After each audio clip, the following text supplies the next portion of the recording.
Assalamu alaikum, fam. Hope you're doing well. As you know, I'm not going to be putting these series anymore on Vimeo because now that I know Vimeo wipes out your database if you don't consistently pay every month. If you are late in your payment or anything like that, they delete everything. So, not a viable option to YouTube, and the app does not tell you that. So, if you are a content creator on Vimeo, you should know that. Okay, so here we are in Genghis Khan, right? Now, what's really cool that I just learned is about what does the Mongol soldier carry. And so remember, these are a very powerful force now united under Genghis Khan, right?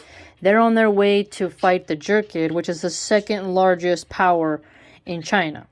They had this robe called a deal, and it was made from wool, and it went all the way down to their ankles. They also had a fur hat that had these ear flaps because they would want to be ready to encounter any type of weather, right?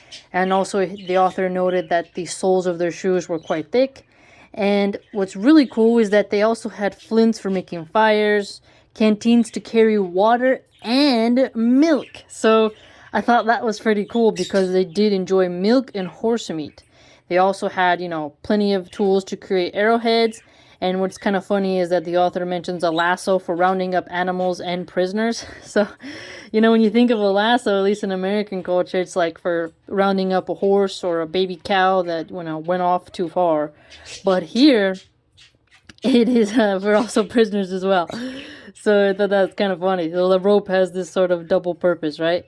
Also, they had to have sewing needles because they had to mend their clothes as they traveled. And obviously a hatchet and knives and stuff like that.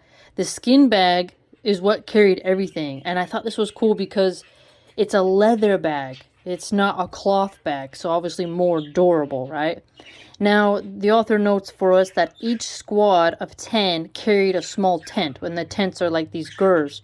So they imagine this army all like they go to set up their area and there's all these little tents if they sleep. It's not open necessarily. They're not constructing like Caesar. Remember in the Gallic Wars, even though I deleted the playlist, when I read that series, Caesar would set up an entire camp fortress.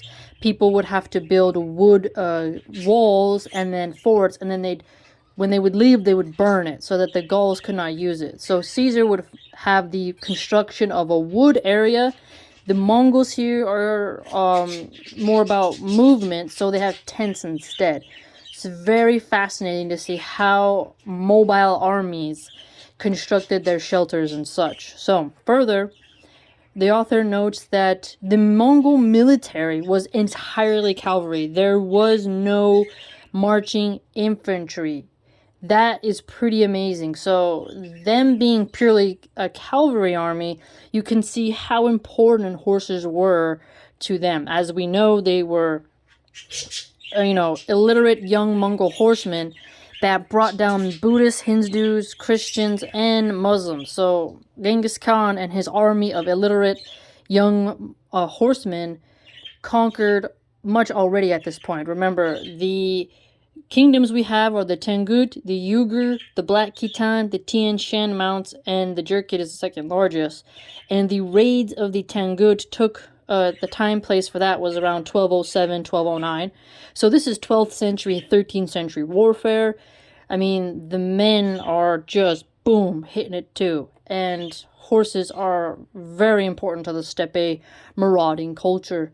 So it's even more fascinating that the Jurched, though, do have 85,000 infantry soldiers at this time, as well as a similar amount of cavalry. So, it is a cavalry Mongol military group that are going to go against a both infantry and cavalry force of the Jurched.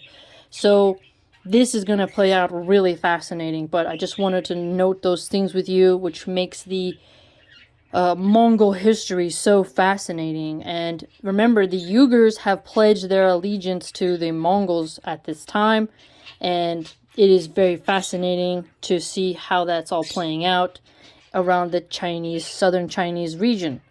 Pretty amazing. So I just thought I'd share those really cool fact nuggets with you.